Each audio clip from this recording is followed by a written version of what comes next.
بسم اللہ الرحمن الرحیم۔ السلام علیکم پیارے دوستو، کیا کبھی آپ نے یہ سنا ہے کہ کسی سانپ نے بھی خانہ کعبہ کا طواف کر رہا ہو؟ اگر نہیں سنا ہے تو اس ویڈیو کو آخر تک ضرور دیکھیں، کیونکہ اسی ویڈیو میں ہم آج آپ کو خانہ کعبہ میں ہونے والا سانپ کا ایک ایسا معجزہ کے بارے میں بتائیں گے جس میں ایک بہت بڑا سانپ اچانک سے کعبہ کے سامنے نمودار ہو گیا اور خانہ کعبہ کا طواف کرنے لگا۔ اس کے بعد میں جو کچھ بھی ہوا اسے آپ لوگ جان کر یقیناً حیران اور پریشان ہو جاؤ گے۔ تو پیارے دوستو، اس ویڈیو کو ایک لائک کر کے کمنٹ باکس میں اللہ اکبر ضرور لکھیں۔ تو آئیے دوستو شروع کرتے ہیں ویڈیو۔ تو حضرت عبداللہ بن صفوان رضی اللہ تعالیٰ عنہ شام کے وقت کعبہ کے قریب بیٹھے ہوئے تھے، تبھی انہوں نے دیکھا کہ کعبہ کے پاس سے ایک پہاڑی سے ایک بہت بڑا سانپ نمودار ہوا۔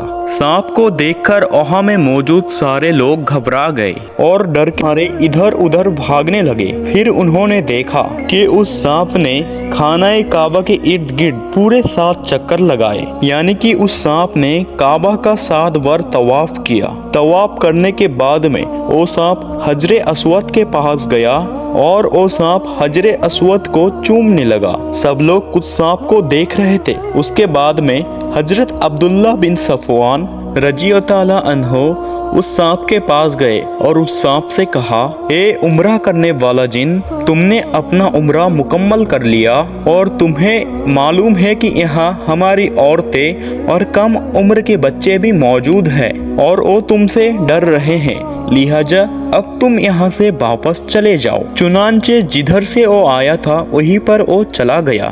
دوستو، آپ سوچ رہے ہوں گے کہ یہ سچ میں ایک سانپ تھا، لیکن دوستو ہم آپ کو بتا دیں کہ یہ سانپ نہیں تھا، یہ سانپ کی شکل میں ایک جن تھا جو عمرہ کرنے کے لیے کعبے میں آیا ہوا تھا اور عمرہ کر کے پھر وہ اپنے مقام پر واپس چلا گیا۔ اللہ کے پیغمبر حضرت محمد مصطفیٰ صلی اللہ تعالیٰ علیہ وسلم نے فرمایا کہ مکہ اور مدینہ میں بہت سے ایسے جن رہتے ہیں جو کلمہ پڑھ کر مسلمان بن گئے، اب وہ نماز بھی پڑھتے ہیں اور عمرہ بھی کرتے ہیں۔ دوستو، صحابی رسول حضرت عبداللہ بن جبیر رضی اللہ تعالیٰ عنہ فرماتے ہیں کہ میں نے ایک رات خانہ کعبہ میں داخل ہوا تو میں نے دیکھا کہ چند عورتیں خانہ کعبہ کی طواف کر رہی ہے۔ ان عورتوں نے مجھے حیرت میں ڈال دیا کیونکہ وہ عورتیں عام عورت کی طرح نہیں تھی۔ جب وہ عورتیں طواف سے فارغ ہوئی، حرم سے باہر نکل گئی، میرے دل نے مجھے کہا کہ میں کے پیچھے جاؤں تاکہ میں ان کے بارے میں جان سکوں۔ میں نے اس کا پیچھا کرنا شروع کر دیا۔ وہ چلتی رہی یہاں کی مشکل جگہ پر پہنچ گئی، پھر اوپر چڑھائی پر چڑھ گئی، پھر میں نے ان کے پیچھے پیچھے چل دیا یہاں تک کہ وہ ایک ویران جنگل میں پہنچ گئی۔ میں بھی ان کے پیچھے ویران جنگل میں داخل ہو گیا اور وہاں پر میں کیا دیکھتا ہوں، وہاں پر کچھ جو بزرگ لوگ ہیں وہ بیٹھے ہوئے ہیں۔ انہوں نے مجھ سے کہا، اے ابن جبیر، آپ یہاں کیسے؟ میں نے جواب دینے کی بجائے انہی سے ہی سوال کر لیا، آپ لوگ کون ہیں؟ انہوں نے جواب دیا، ہم جنات ہیں۔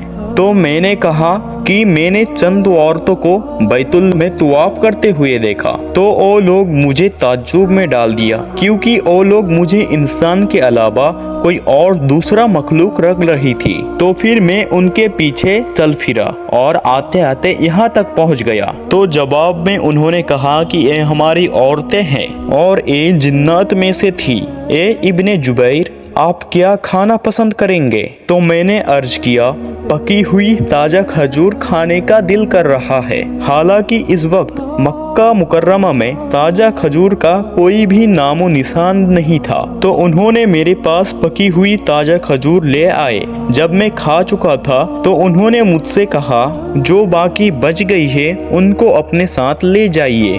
حضرت ابن جبیر رضی اللہ تعالیٰ عنہ فرماتے ہیں کہ میں نے وہ بچی ہوئی کھجور اٹھائی اور اپنے ساتھ گھر لے آ گیا۔ جس طرح انسانوں کے لیے اللہ پاک کے احکامات پر عمل کرنا ضروری ہوتا ہے، اسی طرح جناتوں کو بھی اسلام کی رستوں پر چلنا اس کے لیے پابند ہوتا ہے۔ اللہ پاک قرآن مجید فرقان حمید میں فرماتا ہے کہ میں نے جن اور آدمی اس لیے بنائے کہ او میری بندگی کرے، تو ہماری طرح جنات بھی نبی کریم صلی اللہ تعالی علیہ وسلم کے دکھائے ہوئے راستے پر چلنا اس کے لیے پابند ہے۔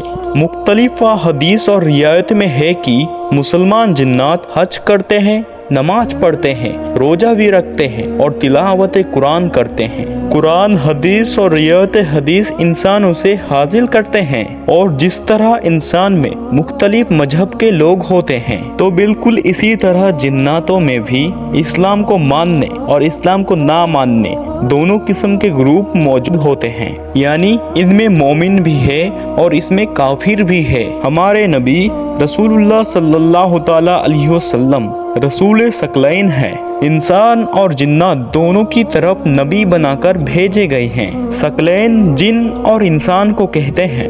جو جن رسول اللہ صلی اللہ تعالی علیہ وسلم کے راستے پہ چلتا ہے وہ جن مومن ہے، یعنی کہ وہ مومن کے گروپ میں شامل ہو گیا اور دنیا آخرت اور جنت ان کے ساتھ ہوگا۔ اور جس نے نبی کریم رسول اللہ صلی اللہ تعالی علیہ وسلم کو مانا نہیں وہ شیطان ہے اور وہ مومنین کی جماعت سے دور ہے اور اس کا ٹھکانہ جہنم ہے۔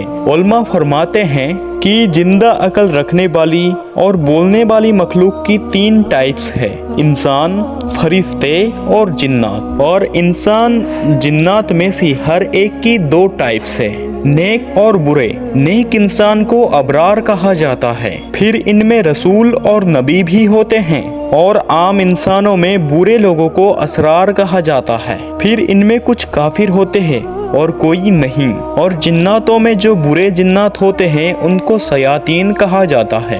اسی طرح سے ایک اور نوجوان کا ایک واقعہ ہے۔ اس کی نئی شادی ہوئی تھی، خندق سے وہ اجازت لے کر اپنے گھر آیا تھا۔ جیسے وہ گھر کے قریب آیا تھا تو اس نے دیکھا کہ اس کی بیوی گھر کے باہر کھڑی ہوئی ہے۔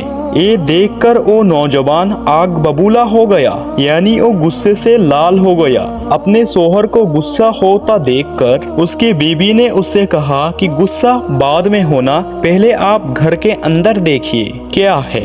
اس کے بعد وہ نوجوان اپنے گھر میں داخل ہوا تو اس نے دیکھا کہ اس کے گھر میں ایک بہت بڑا سانپ کنڈلی مار کے بیٹھا ہوا ہے۔